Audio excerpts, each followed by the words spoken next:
გამარჯობა, ეთერშია სოლიდარობის სტუდია და გადაცემას გაუძღვები მე დავით ახვლედიანი.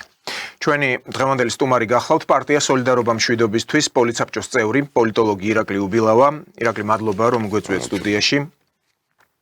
მოდით დავიწყოთ ფრიად მნიშვნელოვანი განცხადებით, რომელსაც აკეთებს რუსეთის საგარეო საქმეთა მინისტრი სერგეი ლავროვი. რუსეთის პირველი დიპლომატი ამბობს, რომ დასავლეთი ცდილობს სამხრეთ კავკასია რუსეთს ჩამოაშოროს, ამის აღსაკვეთად ყველა საშუალებას გამოვიყენებთ. Როგორ ფიქრობთ იმ ფონზე, როდესაც რამდენიმე დღის წინ მოხდა სამხრეთ მიმართულების შეერაღებული ძალების დათვალიერება, არის თუ არა იმის შესაძლებლობა ვივარაუდოთ, რომ ამ ყველა საშუალებაში ლავროვი გულისხმობს სწორედ სამხედრო ძალას. რა თქმა უნდა. საერთოდ რუსეთის პოლიტიკა, საგარეო პოლიტიკა აგებულია შემდეგ პრინციპზე. ისტორიულად ასე როცა ჩამოყალიბდა პეტრეს მერეს იმპერია, რუსეთის იმპერია, როგორც სახელმწიფო, მისი მთავარი ამოსავალი წერტილი მდგომარეობდა შემდეგში. რომ იქნება ცენტრი და ცენტრის გარშემო ბუფერული გეოპოლიტიკური ზონები, რომელიც მას სჭირდება თავის სახელმწიფოებრივ უსაფრთხოებისათვის. შესაბამისად ამ განცხადების ნაწილია. ესეც რაც დღეს განაცხადა ბატონმა ლავროვმა. ჩვენ გვახსოვს უკრაინის პროცესების დაწყება, როგორ დაიწყო უკრაინაში. გადატრიალების შემდეგ, რაც მოხდა 2014 წელს, ხო? იმის მერე დაახლოებით 22 წლამდე, 8 წელი ცდილობდნენ რაღაც პოლიტიკური ნაბიჯები, დიპლომატიური ნაბიჯებით გადაეწყვიტათ სამხრეთ-დასავლეთ მიმართულებაზე ეს საკითხი. ხდებოდა გარკვეული ფინანსური ინიექციების ჩადებაც თავიანთი მოკავშირე ძალებისადმი უკრაინაში და შემდგომ, როდესაც არაფერი არ გამოვიდა, არ საგარეო ასპარეზზე, არც ქვეყნის შიგნით, დაიწყეს თავის გეოპოლიტიკური, გეოსტრატეგიული ამოცანის გადაწყვეტა სამხედრო გზით. და დღესაც გრძელდება ეს ომი. ზუსტად დაახლოებით იგივე კონტექსტში განვიხილავ ბატონი ლავროვის განცხადებას. მე შორს ვარ ახლა იმ აზრიდან, რომ რუსეთი მზად არის ახლა ყოველ დღეზე სამხედრო ოპერაციის ჩატარება დაიწყო სამხრეთ კავკასიაში. თუმცა თუ მას პოლიტიკური, ეკონომიკური თუ დიპლომატიური ნაბიჯებით არ გამოუვა თავის გეოპოლიტიკური ამოცანის გადაჭრა, მე არ გამოურიცხავ სამხედრო გზით აღნიშნული საკითხის გადაწყვეტას. ხდება, ისტორია, რუსეთის ისტორია სწორედ ამაზე მიუთითებს თვითონ. ეს არის ობიექტური გეოპოლიტიკური ანალიზი. ესეც ცხადია, რომ სამხრეთ კავკასიას, ამიერკავკასიას, ასე რომ ვთქვათ, რუსეთი არ დათმობს. ვინაიდან სამხრეთ კავკასიის კონტროლზეა მიბმული ცენტრალური აზიის კონტროლი და ამ ორი უმსხვილესი რეგიონის დაკარგვა, როგორც ეკონომიკური თვალსაზრისით, პოლიტიკური თვალსაზრისით, გეოპოლიტიკური, გეოეკონომიკური, გეოკულტურული თვალსაზრისით, ეს ნიშნავს რუსეთის, როგორ გითხრათ, სამხრეთ ნაწილის მთლიანი ჩამოშლას, შესაბამისად ეტაპობრივად მის დაშლას შემდგომში. ამას რა თქმა უნდა, ეხლა რუსეთის არც ერთი პოლიტიკური ელიტა, მე არ ვამბობ ეხლა გაყიდულ პროდასავლურ ელიტებზე, რომელიც ერთ წინის დროს იყო ხელისუფლებაში, არც ერთი რუსეთის ელიტა, მართველი ელიტა, რომელიც რუსეთის ნაციონალურ ინტერესებიდან გამომდინარე მოქმედებს, ამას არ დაუშვებს. ეხლა ეს რამდენად გამოუვათ, ეს მეორე საკითხია. თუმცა თუ გავითვალისწინებთ იმასაც, რომ რუსეთის სამხედრო პოტენციალი ბევრად აღემატება სამხრეთ კავკასიის სახელმწიფოთა პოტენციალზე, ნებისმიერ სახელმწიფო რესპუბლიკის, ასე ვთქვათ, აზერბაიჯანის, სომხეთის, საქართველოს. ბევრი თulis და ბევრმა ჩათვალოს, რომ დაუშვათ ამათ უკან დგას გარკვეული გარე ძალები, ბრიტანელების, თურქების ან ამერიკელების სახით. საკმაოდ საინტერესო მომენტს. თუმცა სამხრეთ თვალსაზრისით კი შეიძლება ფინანსურად დაეხმარონ, როგორც უკრაინის მაგალითზე ჩანს, უკრაინის ხო, ფინანსურად შეიძლება დაეხმარონ, თუმცა სამხრეთ თვალსაზრისით ჯერჯერობით პირდაპირ დახმარებას უკრაინაში არ უწევენ და არც სამხრეთ კავკასიაში რომელიმე არც ერთ სახელმწიფოს არ გაუწევენ. ფინანსურად კი, მაგრამ სამხედრო პირდაპირ ჩართვას, ამ ბირთვული საფრთხიდან გამომდინარე, მე მგონი კი არა ეს ასეც არის, რომ არც ერთი დასავლური სახელმწიფო, ნატოს წევრი სახელმწიფო პირდაპირ აგრესიაში რუსეთთან არ შევა. ეს არის აქსიომატური საკითხი. თუ გავითვალოთ მე კიდე მინდა დავამატოთ უკრაინისგან განსხვავებით, რა განსხვავება აქვს უკრაინას. თუ უკრაინა, თავისი გეოგრაფიული მოცულობით, სამხედრო ეკონომიკური პოტენციალით, რესურსული პოტენციალით, ადამიანური რესურსით ბევრად აღემატება სამხრეთ კავკასიის სამი რესპუბლიკას. და სპეციფიკა კიდე ერთი მაშინ მდგომარეობს, რომ სამხრეთ კავკასიის კონტროლისათვის აქ სულად შესაძლებელია ერთ სახელმწიფოზე დააწესო კონტროლი საქართველოზე, ასე რომ ვთქვათ, სადაც გადის ორივე ღერძი გეოპოლიტიკური ჩრდილოეთი, სამხრეთი, აღმოსავლეთი, დასავლეთი, ან დასავლეთი, აღმოსავლეთი გეოპოლიტიკური ღერძები, ამის კონტროლი ჩათვალეთ, რომ სამხრეთ კავკასია იმ სახელმწიფოს კონტროლი, იმ გეოპოლიტიკური აქტორის, ასე ვთქვათ, კონტროლის ქვეშ აღმოჩნდება, რომელიც მას გააკონტროლებს. ამავე იმით, რა საქართველოს კონტროლის შემდეგ სომხეთიც და შემდგომ აზერბაიჯანის საერთო ალყაში ექცევა და შესაბამისად თუ გავითვალისწინებთ ცენტრალურ აზიის გეოგრაფიულ მდგომარეობას, ცენტრალურ აზიას უკვე მიებმევა ამ მოთამაშის გეოპოლიტიკურ ინტერესებს, ვინც გააკონტროლეს ამ რეგიონს. შესაბამისად, ახლა თუ შევადარებ, ზოგი მაშილბა იფიქროს, რომ უკრაინაში ვერაფერი ვერ ქნეს ესეთი გადამწყვეტი და შესაბამისად კავკასიაში არაფერი არ გამოვათ, მე ჩემი აზრით ძალიან მცდარი შეხედულებაა. ახლა თუ საქართველოს ნებისმიერი პარამეტრით უკრაინასთან შევადარებთ, ხო, ცოტა ისეთია, ჯერ ჩამოუვარდება ტერიტორია უკვე წაღებულია. კი, უკვე იმაზე მეტი კიდე 130,000 კილომეტრს აკონტროლებს თუ არ ვწდები მთლიანობაში, ხო? შესაბამისად, სამხრეთ კავკასიის გადაწყვეტა რუსეთისთვის უფრო მარტივი იქნება, ვიდრე დაუშვათ და უკრაინის საკითხის გადაწყვეტა რა. ღმერთმა რუქნას ასე განვითარდეს ეს პროცესები და იმედია სამხრეთ ოლქის საჯარისო ნაწილების შენაერთების შემოწმება სწორედ ამას უკავშირდება ალბათ. რა თქმა უნდა, შესაძლებელია. როგორ ხდება იცით, როგორც ჩანს, ხო, ჯერ სამხედრო პოლიტიკური პრესინგი მიმდინარეობს და შესაბამისად დიპლომატიური გზების გამონახვა, თუ ეს არ გამოდის, სხვადასხვა უკრაინის მაგალითზე თუ შევადარებ შედარებით ანალიზის მეთოდს გამოვიყენებთ, უკრაინის შემთხვევაში თავიდან განლაგება ხდებოდა ჯერ 2-3 განალაგეს. შესაბამისად პარალელურად დიპლომატიური ნაბიჯების გადადგმა მიმდინარეობდა, თუმცა ბოლოს ამოიწურა ეს რესურსი, ყოველ შემთხვევაში რუსეთის ხელისუფლებამ ასე ჩათვალა იმ პერიოდისათვის, მათ დაიწყო სამხედრო ოპერაციის განხორციელება. შესაბამისად დაახლოებით იგივე სქემა იქნება გამოყენებული სამხრეთ კავკასიის მიმართაც. ეხლა როგორ განვითარდება მოვლენები, ამას მომავალი გვიჩვენებს. თუმცა ერთი მინდა ვთქვა ხაზგასმით. და ამით ამოუწურო ეს თემა, რომ სამხრეთ კავკასიაზე, კიდევ ვიმეორებ, სამხრეთ კავკასიაზე დამოკიდებულია რუსეთის ტერიტორიული მთლიანობა. რუსეთის ფედერაციის, როგორც საერთაშორისო სამართლის სუბიექტის არსებობაა. შესაბამისად, ის ყველანაირ ნაბიჯს გადადგამს, რათა ეს არ მოხდეს და უზრუნველყოს საკუთარი ქვეყნის ტერიტორიული მთლიანობა. ჩვენ ვიცით, ახლა ზოგს გონია საქართველოშიც და არა მარტო საქართველოშიც.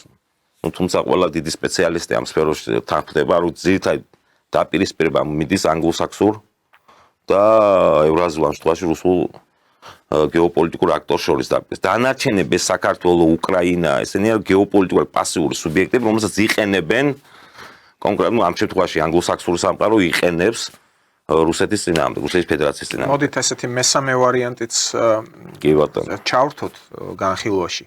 რომ იქიდან გამომდინარე, რომ ახლა რიტორიკა საკმაოდ მზარდია, საომარი რიტორიკა, მხოლოდ უკრაინის საკითხში კი არა, არამედ მთელი ევროპის ჩართვის და ამას ცხადყოფს თუნდაც რუსეთის SVR-ის საგარეო დაზვერვის განცხადება, რომელიც მკაცრია საკმაოდ ტონით საფრანგეთის მოქმედი პრეზიდენტის მაკრონის მისამართით.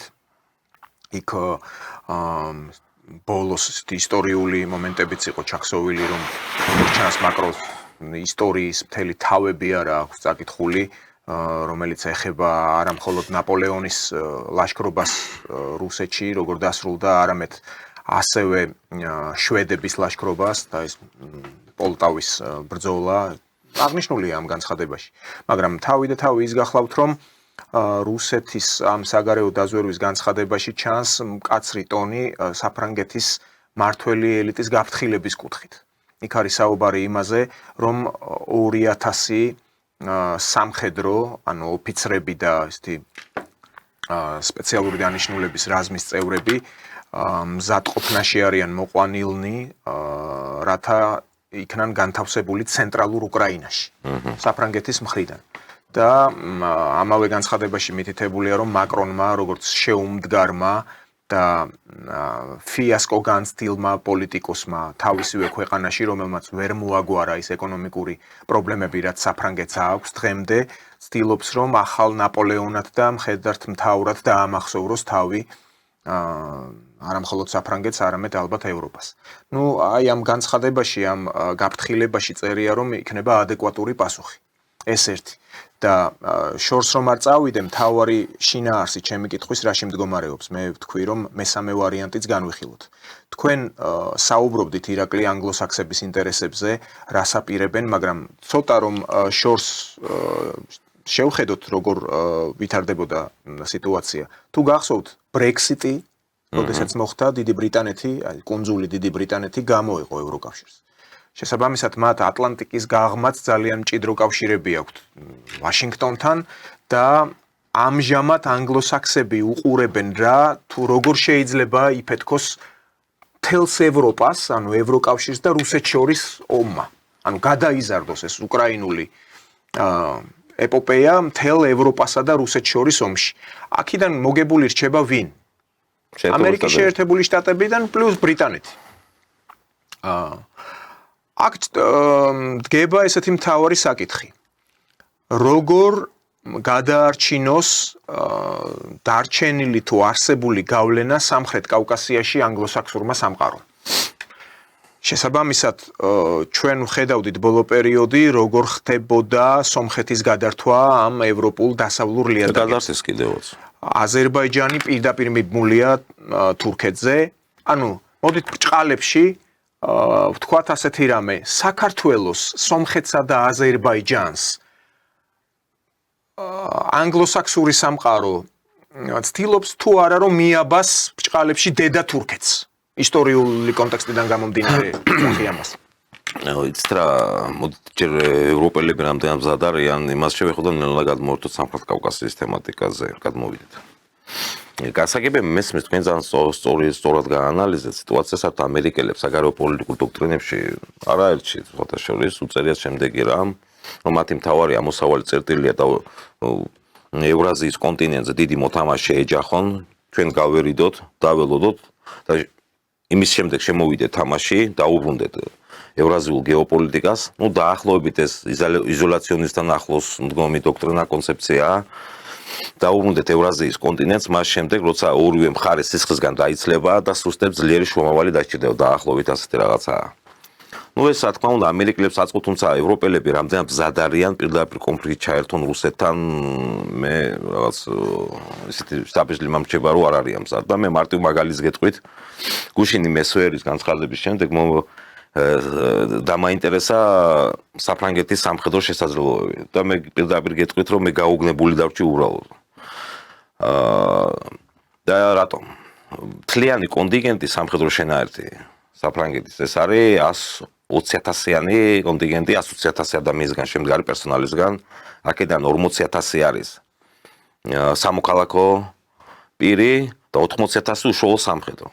თუმცა თვითონ ფრანგი სამხედრო ანალიტიკოსები წერენ რომ და მათ დოქტრინებში ფრანგულ დოქტრინებში წერია რომ 25 წლისთვის უნდა დაესრულებინათ 5,000-იანი ბრძოლისუნარია სამხედრო შენაერთის ფორმირების დასრულება, ხოლო 27-ისთვის დაახლოებით 15,000-იანი შენაერთი.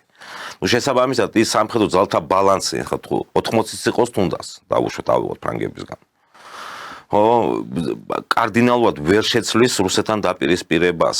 თუ არ გავითვალისწინებ, მე პირდაპირ კონვენციურ ომზე ვსაუბრობ ამ შემთხვევაში და რანაირ ბირთვულზე, ან სტრატეგიულ ბირთვულ შეიარაღებაზე და მის გამოყენებაზე, ამ ომში ამაზე ყურადღებას არ ვამახვილებ. მე მხოლოდ ვამბობ კონვენციურ ომზე, აი პირდაპირ შეტაკების შემთხვევაში. აი და თქვენ წარმოგიდგენიათ საფრანგეთი ერთ თავარი სახელმწიფო ევროპის, ევროკავშირის. როდესაც ასე მდგომარეობაშია მის სამხედრო პოტენციალი. აი სხვა ქვეყნების მდგომარეობა წარმოგიდგენთ რა დღეში იქნება. ხო, შესაბამისად ევროპა ამ ეტაპზე მე ვთვლი რომ მზად არ არის. აი მაგიტომაც არის ფინანსურ დახმარებას უწევენ თვითონ უკრაინას, რათა უკრაინელებმა იომონ და უკრაინელებისგან მოხდეს რუსეთის დასუსტება ეკონომიკურ თუ სამხედრო თვალსაზრისით. ხოლო ამერიკელები აი ზუსტად თქვენ რაც თქვით, ამ სქემით ძალიან დიდ კომფორტულად ზნობენ თავს, თანხას ფულს აკეთებენ, მათი სამხედრო ინდუსტრია მუშაობს. VPK ეგრეთ წოდებული ამერიკული, ხოლო ფრანგები და ევროპელები ზოგადად ცდილობენ ამ იარაღის შესყიდვას და უკრაინელების ხელით რუსეთის დასუსტებას. ეს რამდენ ხანს გაგრძელდება მე არ ვიცი, თუმცა თუ გადავხედავთ ამ ბოლო პერიოდში დონბასში მიმდინარე მოვლენებს, სავარაუდოდ ახლო ხანებში დონბასი მთლიანად დაეცემა როგორც ჩანს. უკვე პაკროვში შესულები არიან და კუპიანსკის როგორც ამბობენ ალყაშია მოქცეული. სხვათა შორის ამას აღიარებს ნეიტრალური, ასე ვთქვათ, სპეციალისტები, არც რუსების ხარეს არიან და არც ამერიკელების. გარკვეული დროის ამბავია ახლა დონბასის დაცემა, ხო დონბასის დაცემის შემდეგ უკრაინული შენაერთი, რომელიც დნეპრის მარჯვენა მხარეზე იმყოფება, ფაქტობრივად ჩათვალეთ, რომ ძალიან ცუდ მდგომარეობაში აღმოჩნდება მთლიანობაში, მთლიან ამ ტერიტორიაზე. ამას შევეშვათ, ამას თავი დავანებოთ. რაც შეეხება სამხრეთ კავკასიას.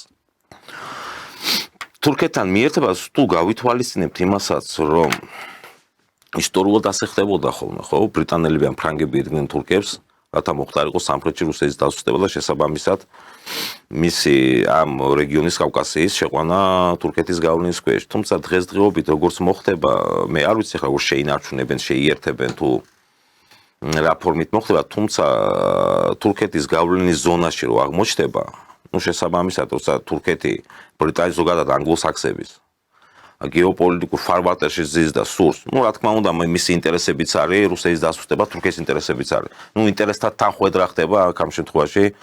ისტორიულადაც ასე იყო პრინციპში, ხო? თურქებისა და ბრიტანელების, რომლებიც ცდილობენ რუსეთის დაშლას და შესაბამისად, რა თქმა უნდა, თურქეთსაც სურს იხეიროს ამ გეოპოლიტიკური ცვლილებებით. ტერიტორიული ცვლილებებით, რა თქმა უნდა, რაც გეოპოლიტიკას მოყვება ხოლმე. და შესაბამისად, რა თქმა უნდა, ბრიტანელებსაც აწყობთ, თუმცა რამდენად აწყობთ, თლად შეიერთოს სამხრეთ კავკასია მთლიანობაში, ეს უკვე მეორე საკითხია, ვინაიდან აქ შეიძლება ისეთი მონსტრი გაჩნდეს. თურქეთის სახით, რომ შეიძლება არც ამერიკელების, არც ბრიტანელების ინტერესებში არ შედიოდეს. შესაბამისად, ზომიერი გაძლიერება რუსეთის დასუსტების ხარჯზე შეიძლება ეს დაუშვან ბრიტანელებმა. ერთადერთი მოტივია ეს რატომაც აწყობთ თურქეთის გაძლიერება. რა თქმა უნდა, რუსეთის წინააღმდეგ მიმართული ძალა. სულ ყოველთვის რაც ეს გეოპოლიტიკური მაქსიმა ფორმირდა, ხო? ანგლოსაქსები, ევრაზიის კონტინენტი, რუსები და ანგლოსაქსების გეოპოლიტიკური დაპირისპირება, რაც ჩამოყალიბდა თვითონ ზოგადად ეს ოსმალეთის იმპერია, თურქული სახელმწიფო, ოსმალეთის იმპერია. პოტსდამის კონფერენციაზეც გამოჩნდა 45-ში. კი ბატონო, ყოველთვის ისინი იყენებდნენ ამ თურქულ სახელმწიფოს სამხრეთ მიმართულებაზე რუსეთის წინააღმდეგ. რუსეთის იმპერია, საბჭოთა კავშირი დღეს კი რუსეთის ფედერაციის წინააღმდეგ. და მომავალში გამოიყენებენ თუ ასე გაგრძელდა. შესაბამისად, ლავროვის განცხადება ზუსტად ამის კონტრგანცხადება იყო იმ ქმედებების, რასაც ჩადიან ბრიტანელები და თურქები სამხრეთ კავკასიაში. თქვენ სწორად აღნიშნეთ, რომ აზერბაიჯანი ფაქტობრივად მიმული ყავთ. სომხეთი, ფაქტიც აღნიშნოთ, რომ უკვე სომხეთმა გახსნა დერეფანი ერთების გასატარებლად აზერბაიჯანიდან თურქეთში და პირიქით. კი ბატონო. თებერვლის მერე თუ დაუკვირდები ჩვენი პოლიტიკოსების ვოიაჟებსაც დაუკვირდეთ ბაქო, ერევანი, ანკარა. ეხლაც იყო კონფერენცია. ჩამოსულები იყვნენ აქ ყველა. პაშინიანი აქ დადიოდა თბილისში, აი ზუსტად. ეხლაც იყვნენ, ეხლაც. კამო სადაც დაიღუპა, ხო? ვიცით რომ ტრამვაიმ დაარტყა. კი. და დაიღუპა იქ და დაკრძალული იყო იქვე სადაც პუშკინის სკვერი, სადაც პუშკინის მერე მოხდა გადასაფლავება 90-იანებში. აი ზუსტად იქ სათვალეებით ამ თავის ურჩანთით ველოსიპედით ეს ის ტერიტორია, სადაც სომხური ნაციონალისტური პარტია დაშნაკცუტიონი ჩამოყალიბდა თავის დროზე, ხო? და იქ სელფი ვიდეო დადო. მეც ვნახე ეგ სელფი ვიდეო. შესაბამისად ხდება იმის დემონსტრირება იყო, კონფერენციაც იყო, ხო, პრემიერები სამივე ქვეყნის პრემიერები როგორ შეხვდნენ ერთმანეთს.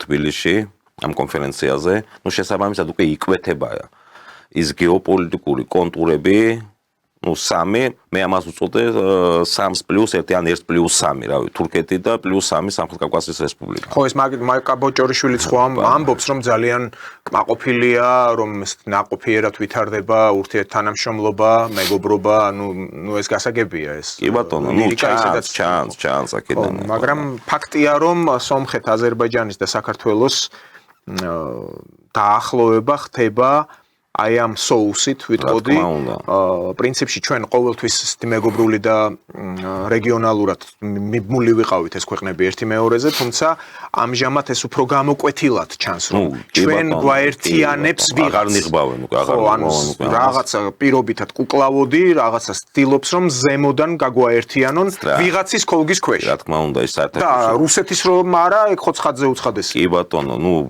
გეოპოლიტიკურ სტრუქტურას საერთოდ ნებისმიერ რეგიონში ისე არის აგებული, რომ სამი თანაბარი წონის ზომის სახელმწიფოები ერთმანეთში მარტო ვერ აგვარებენ საკითხს. მას სჭირდება იერარქია და იერარქიას ყოველთვის ქმნის მათზე უფრო ძლიერი სახელმწიფო. ამ შემთხვევაში რაც ხდება ჩვენთან.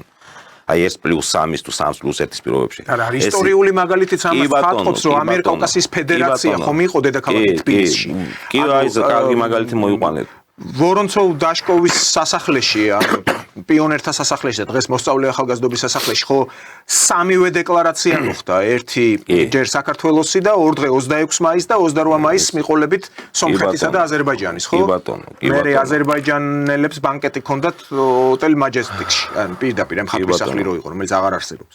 ხო და შესაბამისად ერთი და ინიციატორი იყო საქართველო. ამ ამიერკავკასიის ფედერაციის დაშლის.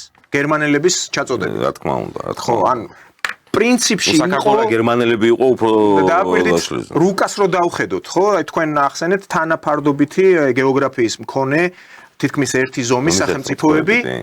ახლა ჩვენთან ნაციონალური ესეთი მემორი, ხო, ეს მეხსიერება რო გამოვიყენოთ, ხშირად დებენ რუკებს, დავითის აღმაშენებლის დროინდელ რუკებს, თამარ მეფის დროინდელ რუკებს, სადაც საქართველო არის უზარმაზარი, ნიკოპსიიდან და რუბანდამდე.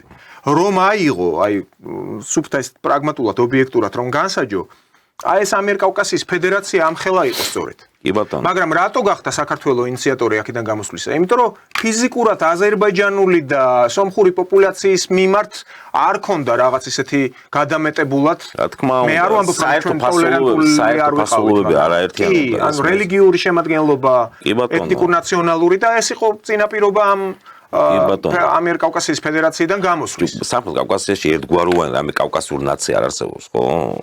ხდებით არა სამი სახელმწიფო, სამი ერი, რომელმაც ჩამოაყალიბა სუვერენული ბოლო პერიოდს ასაც ვიძახით, ხო? სამი სახელმწიფო სუვერენული რესპუბლიკა ჩამოაყალიბა. საერთო გამაერთიანებელი ფასეულობა ამ სამ რესპუბლიკას არ არსებობს გარდა იმისა, რომ კავკასიის ამ გეოგრაფიულ მონაკვეთში ცხოვრობენ, ამ ლოკაციაში, დღეს მოდაში ეს ლოკაცია.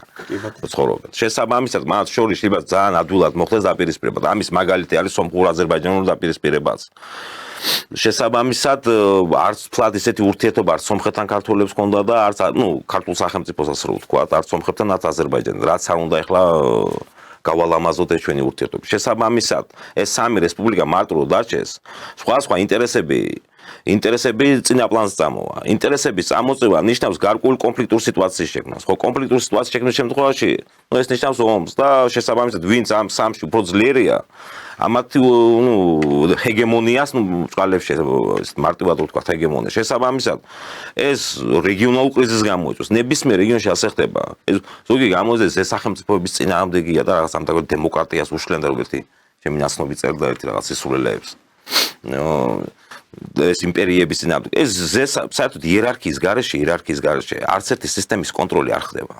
და მე რაზე ვიზახ თუ რუსეთი გადის, გაყავთ რეგიონში შესაბამისად ამ მის ადგილს იკავებს სხვა. და აი ეს სხვა არის ამ ეტაპზე თურქეთი. ასე ჩანს ყოველ შემთხვევაში გარედან თუ დავაკვირდებით და ამ პოლიტიკოსებს, თუნდაც ჩვენი პოლიტიკოსების, სომეხი პოლიტიკოსების, აზერბაიჯანელებზე ხო საერთოდ საუბარი არ არის. თუ მათი განცხადებების საგარეო საქმეთა სამინისტროს ჩვენი მინისტრის კონტენტანა ჯერ კიდე ჟირინოვსკი მიწინასწარმეტყველა. ნებისმიერ შემთხვევაში თუ კავკასიიდან გადის თქვა რუსეთი, აუცილებლად ამას აქცებს შემოყავთ თურქეთი. კი ბატონო, ამას არანაირ წინასწარმეტყველას არის ობიექტური გეოპოლიტიკური რეალობა. ამას ნებისმიერი სპეციალისტი, ვინც ამ საკითხს ჩახედულია, ყველა იტყვის ამას. ამ კონტენტ ანალიზებსაც თუ გავაანალიზებთ, ამათ განცხადების კონტენტ ანალიზს თუ გავაანალიზებთ, ჩანს რომ აქ შემოსულია ბრიტანელების ხელდასმით, თუ რა ვიცი, როგორც გინდა ისე თქვა, ბრიტანეთის ზურგს გამაგრებით თურქული გავლენებია შემოსული სამხრეთ კავკასიაში. სწორედ ამ განცხადების, ამ ქმედებების, ამ გეოპოლიტიკური მდგომარეობის, ამ ძალთა ბალანსის განცხადება იყო, რაც ლავროვმა გააკეთა მინსკში. ამ შეხვედრაზე თუ კონფერენციაზე. კი ბატონო, და აი თქვენ რაც ბრძანეთ, სწორედ ახლა ვეძებდი აი ჩემ სოციალურ გვერდზე მე დავდე ის ინფორმაციის სახით. ჯანდაცვის საკითხებში ჩაერთო სერიოზულად თურქეთი, ქართული ჯანდაცვის საკითხებში, ანუ გადაბარების პროცესი არის, ნუ არა პირდაპირ ეს ვიღაცა შეიძლება გაუკვირდეს. მაგრამ რადგან მინისტრი იყო ჩამოსული, ესე იგი არის რაღაც ინტერესი, ხო? ვიცით რომ წამლები უფრო ბევრად იაფიღირს, ძალიან დიდი სხვაობა არის ფასებში თურქეთში ვიდრე საქართველოში. ასევე მანამდე იყო შეხვედრა, სადაც თურქეთიც და აზერბაიჯანიც ითხოვს კონტროლს საქართველოს ფინანსურ, ეკონომიკურ და სადარეფნო საკითხებში. ქართველი კოლეგაც იყო მიწვეული, თურქეთში იყო ეს შეხვედრა. და შესაბამისად ეს თავდაცვის მინისტრებით შეხვდნენ სტამბულში თუ ანკარაში. თავდაცვის მინისტრებით შეხვდნენ, რაზე მოასწავებს ეს? უკვე გასაგებია ყველაფერი. ხო, ჩვენ უკვე თქვით და მოვყევით. თურქების გავლენის ქვეშ ვართ, ნუ ასე გამოდის ყოველ შემთხვევაში წერტილობით. ხო და ახლა ვნახოთ საქართველოს ხელისუფლების მოქმედება. მოდულის შენობაში ასევე საქართველოს უსაფრთხოების სამსახურის უფროს შეხვდა თურქი კოლეგა. ჩამოსული იყო, აი ფოტოდევს პირდაპირ. თურქი კოლეგა შეხვდა. ხო, თან ახალ დანიშნულია, ხო ასეა. მინარაძე სულ ახლა ხანს დაინიშნა.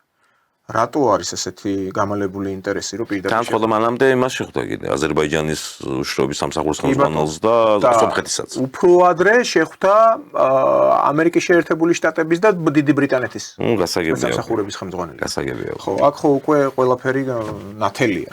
კი ბატონო. ნუ სისტემურად უერთდებიან ამ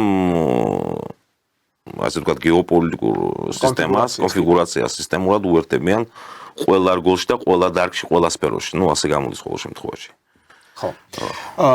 და ჩვენ ის გადაგვჩენია დაველოდოთ კიდევ მოვლენათა განვითარებას, მაგრამ თქვენ როგორ ფიქრობთ ახლა ჩვენს ქართულ რეალობაში ირაკლი? ხელისუფლება იყოფა პრინციპში ორ ნაწილად. ხელისუფლებაში იგულისხმება როგორც ოპოზიცია, ასევე მთავრობა, ხომ ასეა? კლასიკური გაგებით. სხვა საკითხია, რომ ახლა მიდის მსჯელობა იმაზე, საკონსტიტუციო სასამართლოში შევიდა ეს მთავრობის ინიციატივა, რათა გაუქმდეს ეს ეგრეთ წოდებული ქორი პარტიები, რომლებიც პირდაპირ იმართებიან deep state-დან, აქ საუბარია ნაციონალურ მოძრაობაზე, ლელოზე და ეს მესამე ცვლილებებისთვის ვაშაძის პარტია თუ არ მეშლება, ხო? ხო და სტრატეგია აღმაშენებელი, ხო? ხო, ნუ კოალიცია ცვლილებებისთვის. მაგაზე იყო საუბარი. ახალი ესე. ხო, ჩვენ რაზღებულობთ აქ? ანუ არსებული სიტუაცია ასეთია, რომ ამერიკის შეერთებულ შტატებს, ანუ ანგლოსაქსებს პირობითად აყავთ ორი ძალა საქართველოში. ესენი არიან პირობითად ტრედები და პირობითი ქორები. ქორებში იგულისხმება ეს პარტიები, რომლებიც უნდა აიგრძელოს, იმიტომ რომ ტრამპი ხო თავად ებრძვის იქ deep states. კი ბატონო. სანამ მისი გადარჩევის მომენტი დადგება. ანუ ამერიკის შეერთებული შტატების პრეზიდენტის არჩევის მომენტი, არ ვიცით, ტრამპი დარჩება თუ არ დარჩება. მანდაც deep state-ი გადაწყვეტს. საგარეო მიმართულებით აწყობს ტრამპი მეორე ვადით თუ ისევ ბაიდენისეული ვინმე მომყოლი უნდა მოიყვანოს, ხო? შესაბამისად, აქ დგება საკითხი, რომ ეს ქორები აქ მოშორდეს. მოაშორონ ეს პროამერიკული ქორები. თურქებსაც უდგათ ეგ პრობლემა თურქებს. აი ნახეთ, ზუსტად მანდ მივდივარ და აი ზუსტად მსჯელობთ თქვენ, ან მიგნების თვალსაზრისით რუსეთიც ხომ არ იწყებს. ხომ არა აქვს მცდელობა ახლა საქართველოს ხელისუფლებაში ხშირად ამბობენ რომ რუსეთსაც დასაყრდენი არა აქვს. მაგრამ პოლიტიკოსთა ის ნაწილი და მივალ ზუსტად იმ წერტილამდე რომლებიც ითანამშრომლებენ რუსეთთან, თუმცა იმ თვალსაზრისით რომ საქართველოს არის სუვერენული, როგორც ხელისუფლება ამბობს, პრაგმატული პოლიტიკის მატარებელი, მაგრამ რა თქმა უნდა აფხაზეთისა და ოსეთის გარეშე. რუსეთიც პატივისცემით მოეპყრობა იმ დარჩენილ საქართველოს, რომელიც ასევე მრავალ ვექტორულ პოლიტიკას წარმართავს. ან პირობითად, პრორუსი ქორები, რა ვიცი, ყავს ჩვენ აქ, რომლებიც პირდაპირ 11 არმიას დაელოდებიან და ტანკებს. მგონია ასეთი და თუკი აი ლავროვი ახლა განცხადებების მიხედვით მუშტებზე იყურება და აქ რაღაც ისეთი ინტერვენციული ხასიათის წიაღწევები იქნება? მე ახლა საერთოდ ქართულ პოლიტიკურ სისტემაში ასე ვთქვათ, მწყალებში პრორუსულ ძალას თუნდაც ერთ მტრედებს და მეორე ქორებს, ასეთ რაღაც ჯერჯერობით, სტრუქტურაში რაღაცა ჯგუფები არსებობენ, თუმცა ასე სისტემაში მოყვანილი სტრუქტურულად იერარქიზირებული ასეთ სუბიექტს პოლიტიკურს, რავი, არ ჩანს, ვერ ხედავ მე ჯერჯერობით ყოველ შემთხვევაში. თუ ვინმე იყო ახლა იმ კონფერენციაზე მინსკში და გასაგებია თქვენ ვიზე ამბობთ ბურჯანაძე ქალბატონ ბურჯანაძეზე, თუმცა ეს ამდენი ხანი რამდენი წელი არ გამოჩინილა საერთოდ. და თუ ასე ხდება და მათ სურთ ასეთ ადამიანს რომელიც გაწეულია პოლიტიკა რაღაცა ასე ვთქვათ ჭყალებში სტავკები გააკეთონ, ცოტა არ იყოს გაუგებარია. ხო, მაგრამ მოდით ახლა ბურჯანაძის ხებადიდებაში რო არ გამოვიდეს. ბურჯანაძე არის პოლიტიკოსი რეალურად. კი ბატონო. საკმაოდ განათლებული ქალია, მაგის ესეთ აკადემიურ ტიტულებს რომ თავი გაუყენებთ უნივერსიტეტში მოღვაწეობს ამდენი ხანი და მას ასევე აქვს ერთ-ერთი მნიშვნელოვანი მიმართულება, მას ხარისხი აქვს დაცული შავი ზღვის აუზის თემაში ზუსტად. ეს რაც ქვია მონტროს ხელშეკრულება, სრუტეები, ბოსფორი და არდანელი, შავი ზღვის აუზის აკვატორიის ქვეყნები, საერთაშორისო სამართლის სპეციალისტია. ხო, საერთაშორისო სამართლის სპეციალისტია და ახლა მას ასე თუ ისე იცნობ. და ლუკაშენკოს მიერ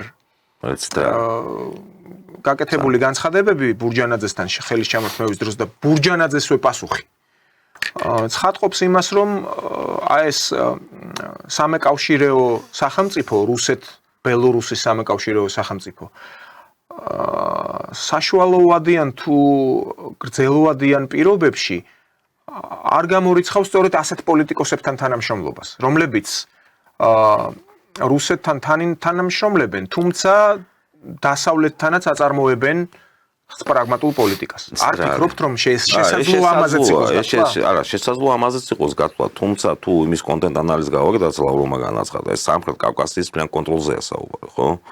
ამ შემთხვევაში ეს სიმართლე გითხრათ, რჩება გამოდის რომ რჩება ძველებურად ეს გეოპოლიტიკური კონსტრუქცია, ის სტრუქტურა არ იცვლება. შემოვა ბურჯანაძე თუ ვიღაც სხვა მნიშვნელობა არ აქვს ამას და იგივე სისტემური თამაშის პირობებში აღმოჩნდებით.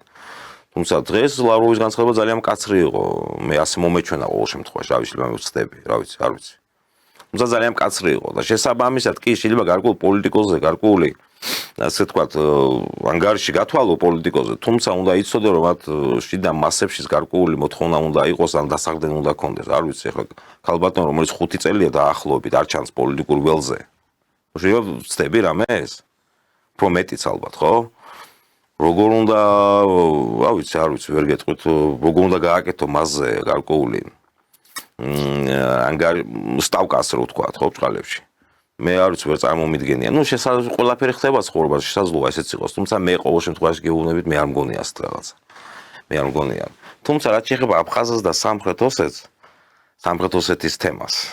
აი ზუსტად რუსეთის საგარეო პოლიტიკის, სამხრეთ პოლიტიკის, პირდაპირ ვამბობ, შეცდომაა ამ სეპარატისტულ რეგიონებში ძირითადი აქცენტების გაკეთება, როგორც ჩანს განსაკუთრებით ამ კირიენკოს მერე. აი ზუსტად როცა ხდება ვიმეორებ კიდე, ხო? სამხრეთ კავკასიის კონტროლი დამოკიდებულია საქართველოზე. აი პირდაპირ გეოპოლიტიკური აქსიომა. ეს არის გასაღები. დღეს ხო ვერ აკონტროლებს თბილისის ოხუმს და ცხინვალს. კი, მაგას გეუბნები, ხო, მაგას მიქიდით. და არ მიგაჩნიათ, რომ რუსეთს საშუალოვადიან ან გრძელვადიან პერსპექტივაში სწორედ ეს აწყობს. აი პირდაპირ გეტყვით, ახლა ჩემ საკუთარ გამოცდილებას რუსეთში ურთიერთობის პირობებში. თუ კი კონფერენცია იქნება, სემინარი თუ სხვა რაიმე პროგრამა, საკმაოდ ნაწილი და განსაკუთრებით საგარეო საქმეთა სამინისტროს ნაწილი რუსეთისა ღიზიანდება იმაზე, რომ საქართველოში ჯერ კიდევ არის აზრი ერთიანი საქართველოსი, რომელიც იქნება თუნდაც რუსეთის ხოლგის ქვეშ. მათ ურჩევნიათ და ძალიან ისე პირდაპირ იღებენ აქ სააკაშვილის დროს გამოსდილ ახალ თაობას, რომელიც არის ხმალამოღებული ანტირუსი, აი პირდაპირ შაშკას რო იქნევს, რუსების ტერმინია ეს მახაჩ შაშკაი.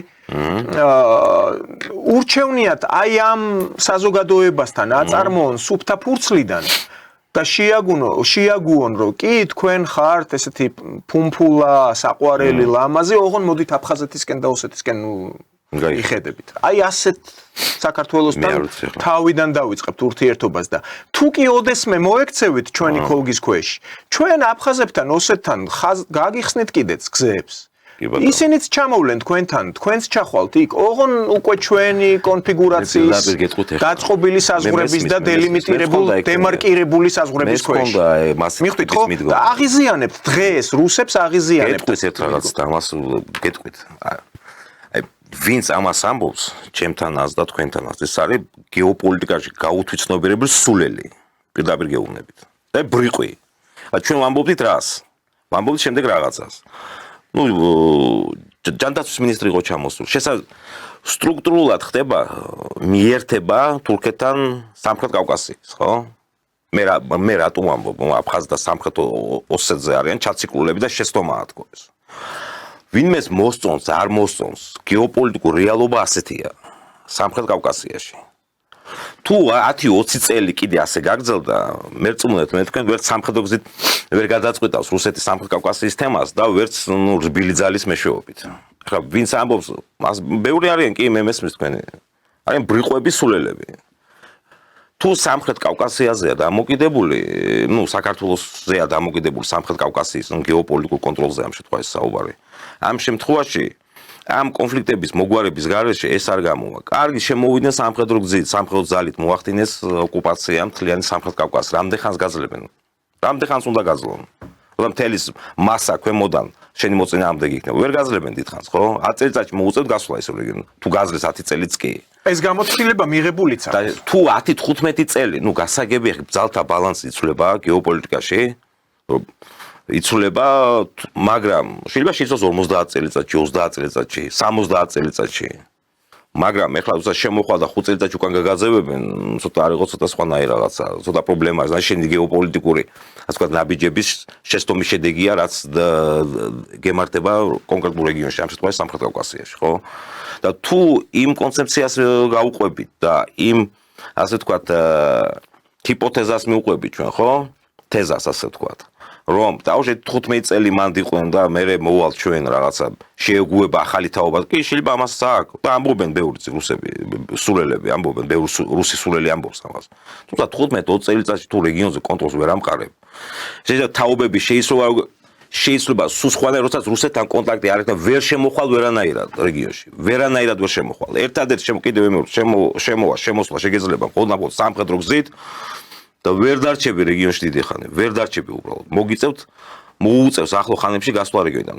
რაც არ უნდა სამხედრო გზით მოახდინო ოკუპაცია, თუ მოსახლეობის უმრავლესობა მხარს არ უჭერს იმ ძალას, რომელიც შემოსვლას ცდილობს და რეგიონის ასე ვთქვათ კონტროლს, ის ვერ შეინარჩუნებს ამ რეგიონს, მერწმუნეთ მე თქვა.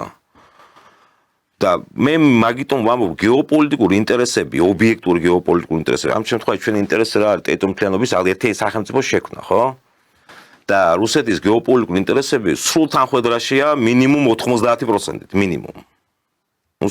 ყოველთვის მე ამას ვამტკიცებ ყველგან და მომავალში დავამტკიცებ. თუ ეს პოლიტიკა გაგრძელდება, რომ აფხაზებს და სამხრეთ ოსეთს გააკეთებენ მთავარ აქცენტებს, ასე ვთქვათ რუსები.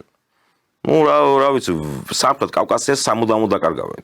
საქართველოს დაკარგავენ, ეს პირდაპირ კორელაციაში მოდის სამხრეთ კავკასიის დაკარგვასთან. პირდაპირ. და თურქეთის გავლენის გაბატონებასთან. და თურქეთის გავლენების გაბატონება სამხრეთ კავკასიაში ნიშნავს ეტაპობრივად ჩრდილოეთ კავკასიის დაკარგვასაც. ეტაპობრივად ნიშნავს ეს ამას. ეს ჩრდილოეთ კავკასიის დაკარგვა ნიშნავს რუსეთის დაშლას და შესაბამისად რუსეთის ფედერაციის როგორც სახელმწიფოს დასასრულს. მე არ ვამბობ 1 წელიწადში და 2 წელიწადში მოხდება. მაგრამ მომავალში გარკვეულ ხანგრძლივ პერიოდში ეს ასე დასრულდება. რაც შეეხება, მე არ ვიზიარ ყოველ შემთხვევაში კიდევ მეორე იმ კონცეფციას. იმ ბრიყვი სულელების, ვინც ამას ამბობენ, რომ 15-20 წელი დაველოდო და შემდგომ მოვალ ჩვენ და დავალაგებთ იმას, რა ქვია, სამხრეთ კავკასიის სიტუაციას. ვერ დაალაგებს ვერავინ. და 15-20 წლიან იმას, თან 30 წელი დაკარგული აქვს. კიდე ასე 10-15 წელი დაამატეთ ამას. ვის ემახსოვრება რუსეთი აქ სამხრეთ კავკასიაში? და ვისაში დასჭირდება ეს? 10-15 წელი კი არა, თუ ასე გაგრძელდა, 2-3 წელიწადში გიუმრის ბაზის დახურვას მოსთხოვენ. სომხები. 2-3 წელიწადში მაქსიმუმ. და ნახავ ერთი მე რას იზამენ. ხო, მაგრამ პაშინიანმა ახლა შედარებით ესეთი გაწონასწორებული პოლიტიკის წარმართვა დაიწყო. რამდენჯერმე როგორც ჩანს, მაინც აუწიეს ყური, გახსოვთ ხო, მოსკოვში რო ჩავიდა, როგორც შეხვდა პუტინი იქ. ეგ თამაშობს ახლა ეგ პოლიტიკოსია და პოლიტიკურ თამაშს თამაშობს, თუმცა გენერალური ხაზი სომხეთის ჩანს, ეს არის ასე ვთქვათ, ევროპული, ასე ვთქვათ, შესაბამისად პროევროპული ნიშნავს ამ შემთხვევაში სამხრეთ კავკასიის პროთურქულ ხაზს. ეს არის პოლიტიკა, არის გენერალური ხაზი, მათი არის პროთურქული. ხო, მიკრომოდელის შექმნას ცდილობს პაშინიანი იმ სომხეთისა, რომელიც იყო გენოციდამდე, რაც აღმოსავლეთ თურქეთში, ანატოლიაში მცხოვრები სომხები მთელ რიგ ქალაქებში, სადაც მათი გაჟლეტა ხდებოდა ოსმალეთის იმპერიის მიერ, აი 15 წლის გენოციდს გულისხმობ მე, მანამდე კომპაქტურად ცხოვრობდნენ მთელ რიგ ქალაქებში. ეს იყო მუში, ბითლისი, დიარბექირი, რა ვიცი, უამრავი ქალაქი, ართვინი, არდაღანი, ესენიც ქართულ ტერიტორიებში იყო ეს ქალაქები, ვიდრე რუსეთის იმპერიის პირობებში. არდაღანზეც კი იყო პრეტენზიები, ან უკვე გასაბჭოების შემდეგ საქართველოს ССРК-ს და რესპუბლიკას და სომხეთის რესპუბლიკას შორის, რომ არდახანში უფრო მეტი ეთნიკური პოპულაცია სომხური იყო და ამიტომ. და ეს იმიტომ თქვი, რომ ეს სომხები, რომლებიც გენოციდამდე მაშინ იქ ცხოვრობდნენ იმ ქალაქებში და მერე მოხდა მიგრირება, ყარსიც დამავიწყდა ასე.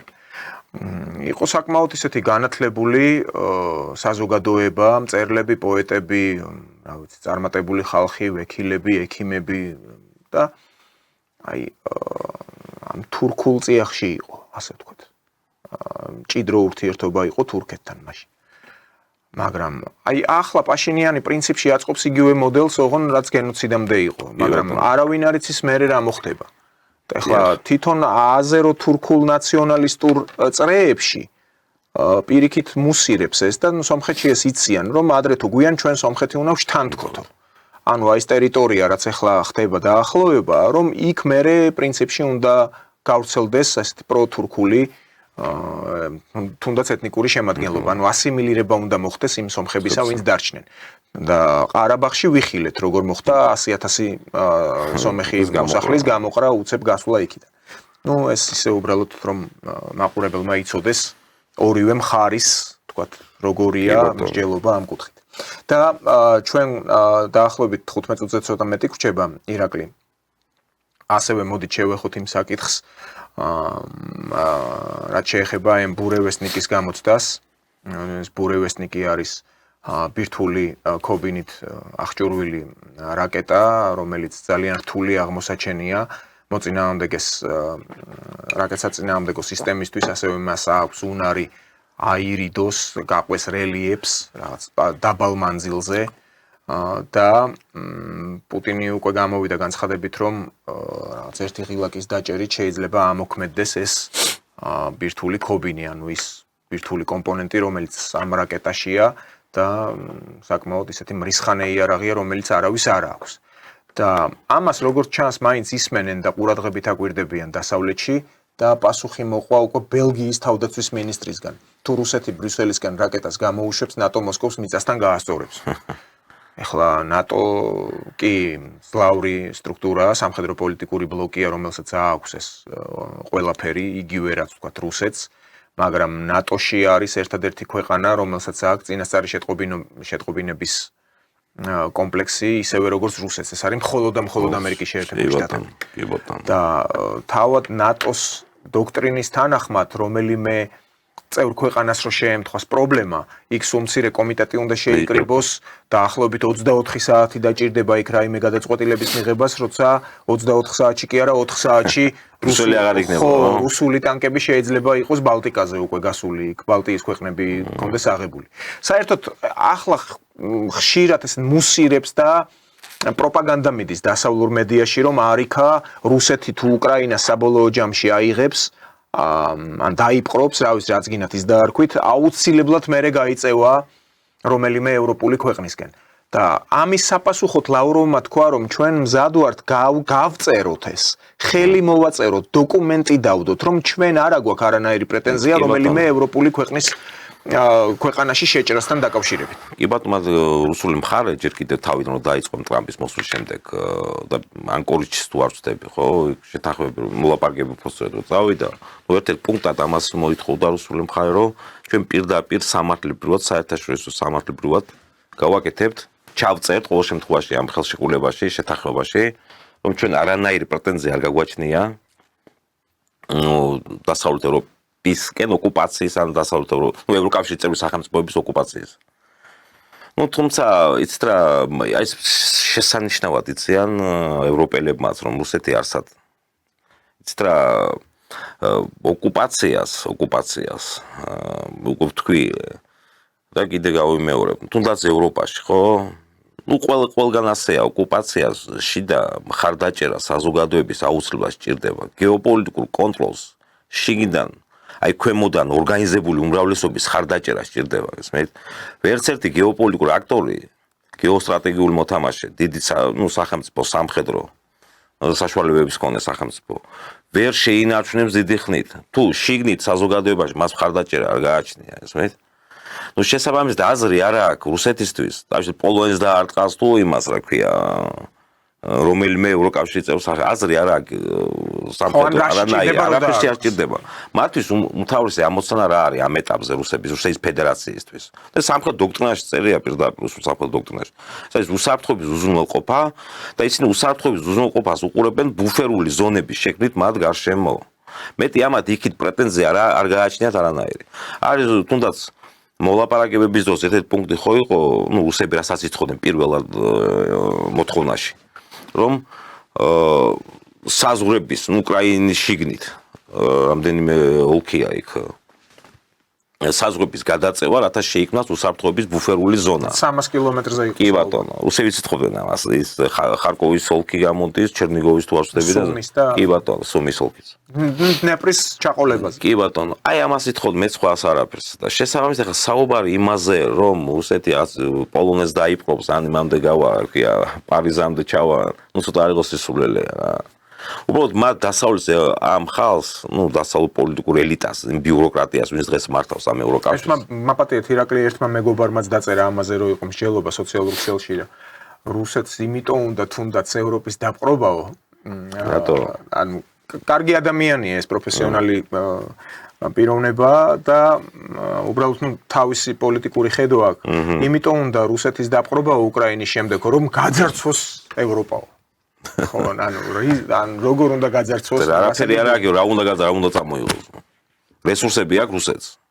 ხო, აი ალბათ ტექნოლოგიებს ფიქრობენ, ასეთი ვერსიაც არის კი. მაგრამ ის ტექნოლოგიები გააქვთ უკვე ამერიკაში გადააქვთ იმ კომპანიებს ტექნოლოგიებიც, როგორც ჯერჯერობით ხედავთ იმას, რომ ევროპას და სწორედ ამ ანგლოსაქსურ სამყაროს აქვთ მთელ ფინანსურ ინსტიტუტებს ბლოკირებული რუსეთის აქტივები. კი ბატონო. ეს მთელი ამ პოლიტიკის მათი პოლიტიკის თავარი მიზანი ამოცანა ეს იყო თავიდანვე ამოცანა ეს არის რომ რუსეთისთვის ეკონომიკური სანქციები რატომ სჭირდებოდათ მათ? ომის გახანგრძლივება ეკონომიკური სანქციები, რუსეთის ეკონომიკური დასუსტება შიგნით.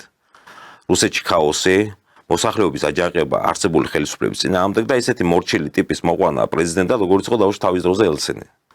რათა ეს რესურსები ფაქტობრივად უფასოდ გაეტანათ ეს ბუნებრივი რესურსები წიაღისეულ რაც გააჩნია რუსეთს უფასოდ გაეტანათ დასავლურ კომპანიებს და შესაბამისად მომხდარიყო იქაური ტექნოლოგიური, ინდუსტრიული განვითარება კიდევ უფრო მეტად. ეკონომიკური და მატერიალური ამასთანავე ევროკავშირის და ზოგადად დასავლეთ შეერთებულ შტატების და შემდეგ. ამის გატანის საშუალებას არ აძლევენ ეს დღევანდელი ხელისუფლება. ამაშია მთელი პრობლემა და მათ უნდათ რომ ისეთი სოციალ-ეკონომიკური პრობლემები შეიქმნას თვითონ რუსეთში. ეს არის ომი ხო გასაგებია, ტყვის როლა ხო არ არის ომია რა. ომს სჭირდება ეკონომიკური მხარდაჭერა, იქ ტყვია წამარი ხო სჭირდება. ეს ყველაფერი დამოკიდებულია ფინანსებზე, ეკონომიკაზე. თუ ეკონომიკა მძლავრი არ გაქვს, ომის წარმოება ძალიან რთულია. შესაბამისად ისინი თავიანთ პარამეტრები გააჩნიათ, როგორ უნდა გამოითვალონ, შესაბამისად და რამდენ ხანს შეუძლია გაუკაჩოს და ასე ვთქვათ, რუსულმა ეკონომიკამ ამ დიდ ომს. შესაძლოა ამას მაგალითად გათვლები აქვს 2, 3, 5 წელი არ ვიცი და შემდგომ შეიქმნება პრობლემები, მოხდება იქ გადატრიალება და მოვა დაუშვათ ელცინი ლიბერალი ნავალნის ტიპის ვინმე ისეთი მათ მიერ კონტროლირებადი ადამიანი. ამიტომ უსურთ ამ კონფლიქტის გაგრძელება და ომის გაგრძელება.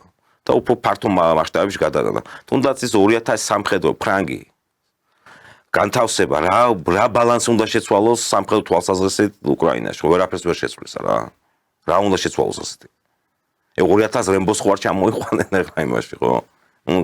ნუ სასაცილოა. უბრალოდ ომის გახანგრძლება უნდა და ამიტომ მათ წყინვალით იციან რომ ის ევროპელებიც პირდაპირ არ ჩაერთვებიან ამ ომში და არც რუსეთი აპირებს ევროკავშირში ევროკავშირი რომელიმე ქვეყნისთვის შეტევას ან რომელიმე ქვეყნის ოკუპაციას ევროკავშირის წევრი ქვეყნის. ხო, იმ ფრანგებს რაც შეეხებოდა, იქ პასუხიც იყო გაცემული სახელმწიფო სათათბიროს ერთ-ერთი დეპუტატის მიერ, გვარი უბრალოდ აღარ მივაქცია ყურადღება არ მახსოვს, მაგრამ კაფიო თითქვა რომ ფრანგები გახდებიან ჩვენთვის ლეგიტიმური სამიზნეები ამ შემთხვევაში. ნუ ეს ასაა. იმაზეც იყო საუბარი, რომ ასე პირდაპირ არა, როგორც ამ SVR-ს განცხადება ქონდა საბრძოლო მოქმედებებში ჩაერთვებიან. როგორც ინსტრუქტორების სახით რა. ანუ ფრანგები მათ გაუშვებენ და იქ დაუმკვიდრებენ ადგილს როგორც ინსტრუქტორებს. კი ბატონო. ხო და ეხლა 2000 კაცი ცოტა არ არის, 2000 კაცი ბატალიონია ფაქტობრივად. რამდენი ასეთი ინსტრუქტორი მესმის ეგვიპტეში საბჭოთა კავშირის დროს გამალ აბდელ ნასერთან და კასტროსთან საბჭოთა ინსტრუქტორები რო ჩადიოდნენ, იყო 5 ან 6 კაცი. და არა 2000 კაცი. ეს სამხედრო კონტინგენტი ახლა ინსტრუქტორებისაც არაკლიათ ინსტრუქტაჟი დასავლური სამხედროებისგან უკრაინულ არმიას ისედაც არაკლია. ანუ ეს შეიძლება სიმბოლური დატვირთვაც ქონდეს აი რუსეთმა დათმო რა ჩვენი არმია განმათავსეთ უკრაინის ტერიტორიაში შესაბამისად რუსეთ. ნუ ეს წმინდა ისეთი თამაში სიმბოლური თამაში შეიძლება იყოს მაკრონის მხრიდან. ნუ თუმცა რეალობაში აი ობიექტურად რო შევხედოთ არანაირი სამხედრო ბალანს, ნუ საომარ ბალანს იქ ვერ შეცვლის ეს უბრალოდ. ეს 2000 ფრანგი სამხედრო. ნუ პიარისთვის შეიძლება სჭირდებათ იმათ დასავლეთში რა. კარგი, მოდით ესეთი ჰიპოთეტიურად რომ დაუშვათ. თქვა დაიწყო მართლაც ეს ომი, ეხლა თუ დაიწყეს მართლა რუსული აქტივების ათვისება ბრიუსელის ჩაწოდებით და ევროკავშირმა გადაწყვიტა რომ ეს გაყინული აქტივები გამოიყენოს რუსეთის. და იმ დონეზე გართულდა ვითარება რომ მართლაც დასცხეს და დაუშვეს ერთი მეორეს რუსეთმა და გაერთიანებულმა ევროპამ. ჩვენ როგორ გადავრჩებით ამ სიტუაციაში? ანუ უკვე ეს აზერბაიჯანის ძალოვანები და თურქი ძალოვანები რო იყვნენ ჩამოსულები შეიზღუდება კავკასიის ქედზე ალბათ, ხო? ანუ აფხაზეთის და ოსეთის გარეშე საქართველოში რაიმე შემოჭრის თავიდან აცილების მიზნით. ეგ თუ მოხდა. ნუ გაერთიანებული ევროპა რო ავიღოთ ეს ნატოს წევრია, ხო? ნუ შესაბამისად ნატოს თავიანთი მთელი ამ დოქტრინიდან ნატოს დოქტრინიდან გამომდინარე იმ კონცეპტუალურ სქემებიდან გამომდინარე რაც ამ სამხედრო ბლოკს გააჩნია უნდა მოხდეს ჩართვა რუსეთის წინააღმდეგ პირდაპირ კონფლიქტში. რუსეთის ჩართვა ეხლა ამ შემთხვევაში რუსეთის წინააღმდეგ ჩართვას ნუ თუ ავიღებთ ადამიანურ რესურსს, ფინანსური და ყველანაირ რესურსებს, ხო, ავიღებთ რუსეთი ბევრად ჩამორჩება სამხედრო ბლოკს. ნუ ერთ ჩავთვალოთ, რომ ერთი სუვერენულ სახელმწიფოს მოუწევს ომი ნუ ამ სამხედრო პოლიტიკური ბლოკის ასაც ნატოს უძახით ამის წინააღმდეგ მოუწევს, ხო? შესაბამისად ეს კონვენციურ ომში კონვენციურ ომი არ იქნება, ეს გადაიზრდება ბირთვულ ომში. ხოლო ბირთვული ომი თუ მოხდა და სტრატეგიული ბირთვული შეიარაღების გამოყენება თუ მოხდა ორივე მხრიდან. შესაბამისად ეს სამხრეთ კავკასიაში მიმდინარე პროცესებზე ანალიზი ყველანაირი აზრი ეკარგება. კაცობრიობა გაქრება უბრალოდ და მე მგონია რომ ასეთ ტიპის დაპირისპირებამდე საქმე არ მივა. ორივე მხარე, ნუ შეიძლება გართულდეს სიტუაცია, მოხდეს გარკვეული ესკალაცია გარკვეულ დონემდე. თუმცა ოსა პიქს მიაღწევს, ისინი გაჩერდებიან ორივე მხარე. ვინაიდან ორივე მხარეს გაცნობიერებული აქვს, რომ ეს მოიწევს კატასტროფას ორივე მხარესთვის. ამიტომ მუშაობს ურთიერთშეკავების პოლიტიკა იმიდან ამ ბირთვული იმიდან გამომდინარე, ხო, შეიარაღებიდან გამომდინარე. ერთმანეთს აკავებენ და გარანტირებული განადგურება მოხდება ორივე მხარეს. შესაბამისად არც ერთი მოიკლავს თავს და არც მეორე. სიცოცხლე ორივე მხარეს უნდა. ნუ მოხდება ესკალაცია, შემდეგ გარკვეულ პიკამდე მივა და გაჩერდებიან. ნუ ბირთვულ ომს მე ყოველ შემთხვევაში ამ ეტაპზე გამოურიცხავ. აი მომავალში რა მოხდება მე არ ვიცი. 29 ოქტომბერს დღეს თურქეთი აღნიშნავს რესპუბლიკის დღეს და არ დააყოვნა საინფორმაციო სააგენტო ანადოლუ ერდოღანის ამონარიდია განცხადებიდან ამბობს ასეთ რამეს. ნუ მათთვის ახლა ერდოღან ბაბა არის თურქებისთვის, ანუ მამა არის მათი. ჩვენ ერთად ავაშენებთ თურქეთს, რეგიონის ლიდერს, ძლიერს და აყვავებულს. ძლიერ და აყვავებულ ქვეყანას, ერდოღანი ამბობს. ანუ რეგიონელი განცხადებაა, ხო? ახლა აი სულ ახალ განცხადება არის. დღეს ზეიმობენ ამ რესპუბლიკის დღეს. ანუ რეგიონის ლიდერი რას ნიშნავს? თავის კანში ვერ ეტევა, საკმაოდ დიდი ტერიტორიაა და უზარმაზარი მოსახლეობა ყავს 80 მილიონიანი. კი ბატონო, რეგიონის ლიდერი ეს ნიშნავს, რომ ერთ-ერთი ამ რეგიონში სადაც მას პრეტენზიები გააჩნია, რომ სამხრეთ კავკასიას მის გავლენის ქვეშ მოექცევა. ნუ შესაბამისად ახლო აღმოსავლეთის თავიანთი ინტერესები, ცენტრალურ აზიაში ინტერესები აქვს. ნუ დიდი თურანის კონცეფტს მიუყვებით შესაბამისად. შუა კავკასიაში ინტერესები გააჩნია. ნუ აი ეს გამოიწვევს ზუსტად იმ გეოპოლიტიკურ კონკურენციას რეგიონში. ამის განცხადების საპირისპირო ლავროვის განცხადება კიდე, ხო? ამის საპირისპიროა რა. პროლალურად განსხვავებულ პოზიციაზეა ლავროვი და ბატონი ერდოგანი. ხო და თქვენ ალბათ ისიც გახსოვთ ის განცხადება დავით ოღლუმ რო გააკეთა ყოველმა საგარეო საქმეთა მინისტრმა. რომ ჩვენ უნდა დავიბრუნოთ ყველა ისტორიული ტერიტორია, ოღონდ არა ძალით, არამედ ეკონომიკურათო. და პირდაპირ ქალაქები ჩამოთვალა. ერბილი, ბათუმ ეწერა პირდაპირ, სკოპიე, თესალონიკ, საგარეო საქმეთა მინისტრი იყო მაშინ. თესალონიკიო, ანუ საბერძნეთშიც გაიჭრნენ, ანუ მაკედონიის მხარეში. ხო და ანუ ეს ყველა ის ქალაქები ანუ სადაც ადრე თურქეთს ოსმალეთის იმპერიას ჰქონდა რასაკვირველია გავლენა, მაგრამ გეოგრაფიულად არ არის ხო მათი, არც გეოგრაფიულად და არც პოლიტიკურად ხო. თანამედროვე საერთაშორისო უკვე ხდები. ეს ხომ პირდაპირ მომასწავლებელია იმისი, რომ ჩვენ ამ ქალაქებს ვიბრუნებთ ეკონომიკურად. ანუ ექსპანსიისთვის არ არის საჭირო სამხედრო აგრესიული ხისტი ძალა. ექსპანსიისთვის საკმარისია ფინანსური და რბილი ეკონომიკური კი ბატონო. კულტურულ, ნუ ახლა საქართველოში არა, მაგრამ თუმცა აზერბაიჯანში კულტურული პოლიტიკაც ხო არის? მხოლოდ სარკისებრი. თურქები ამბობენ, ჩვენგან ხო იყო გახსოვთ ხომ? მოთხოვნა რომ ჩვენი ისტორიული მე-10 საუკუნის ძეგლების რეკონსტრუქცია, რესტავრაციაზე. რა არაერთი ძეგლია, ვიდრე 20 თუ 30 ძეგლია. იქ ხო უპატრონოთ ერთი გააკეთეს ის თავიანთ ყაიდაზე ჩვენი სპეციალისტები ცალი თვალით დაანახეს რა რასაკეთებ. მაგრამ იქიდან კაცრი და მკაფიო მოთხოვნა იყო რომ ახალციხეში, სადაც ახალციხის პაშალიკი რო იყო, ბიზნესმენების საფარქვეში მყოფი საკონსულოს ან რაღაც საელჩოს წარმომადგენლები ჩამოყვნენ ამ მანქანას, რომელმაც ჩამოიტანა ეს მინარეთი უკვე აწყობილი და უნდოდა დაბრუნება იქ, სადაც ეს მინარეთი იყო პერიოდში. და კაფიო მოთხოვნა იყო, რომ უნდა აღდგეს ის რამდენიმე ჯამე, მეჩეთი, ბათუმში, აჭარაში, ნუ ახალციხეზე და მესხეთზე ლაპარაკი აღარ მაქვს, ყველა მოისმინა ის ლექსი. აი, ზუსტად ამ ორი განცხადებიდან, ურთიერთსაპირისპირო განცხადებიდან ძალიან საინტერესო გეოპოლიტიკური მომავალი ელოდება სამხრეთ კავკასიას. ძალიან სერიოზული თამაში წავა. როგორც ჩანს, არც ერთი მხარე არაფრის დათმობას არ აპირებს, თუ გავითვალისწინებთ იმასაც, რომ ერდოგანს ანგლოსაქსები უმაგრებენ ზურგს და სხვათა შორის 90-იანი წლების დასაწყისში, როდესაც მოხდა ეს საბჭოთა კავშირის დასრულება, ბიპოლარული სისტემის რღვევა და შეიქმნა უნიპოლარული სისტემა, ორი ფრთა არსებობდა მაშინაც საგარეო პოლიტიკურ კონცეფტში, ასეთი ამერიკულში. ერთი პირდაპირ კონტროლი, მეორე კონტროლი რეგიონალური ზესახელმწიფოების მეშვეობით. ეს 90-იანი წლების დოქტრინებია. ამერიკული სხვათა შორის. და იქ პირდაპირ ამბობდნენ, რომ ერთ-ერთი ზონა სამხრეთ კავკასია, ეს უნდა იყოს თურქეთის გავლენის ზონად მიჩნეული, ნუ იერარქია ჰქონდათ ასეთ საერთაშორისო სისტემაში, ორდონიანი, პირველი შეერთებული შტატები და მეორე შემდგომ მისი რეგიონალური მოკავშირეები. და მესამე დონე ჩვენაირი პატარა გეოპოლიტიკური პასიური სუბიექტები, რომელიც, ნუ, ასე იმ კონცეფტში ასე გულისხმებოდა, რომ ეს პატარა სახელმწიფოები მოშენ რეგიონული ლიდერებს, ხო რეგიონული ლიდერი დაემორჩილება ვაშინგტონს ამ შემთხვევაში.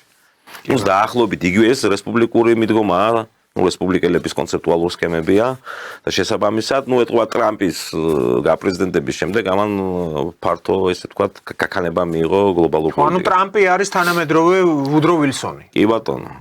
არა, ნუ ის დემოკრატი იყო, ეს რესპუბლიკელია, რა. ნუ ჩავთვალოთ სახეცვლილი, ასე ვთქვათ. კი ბატონო.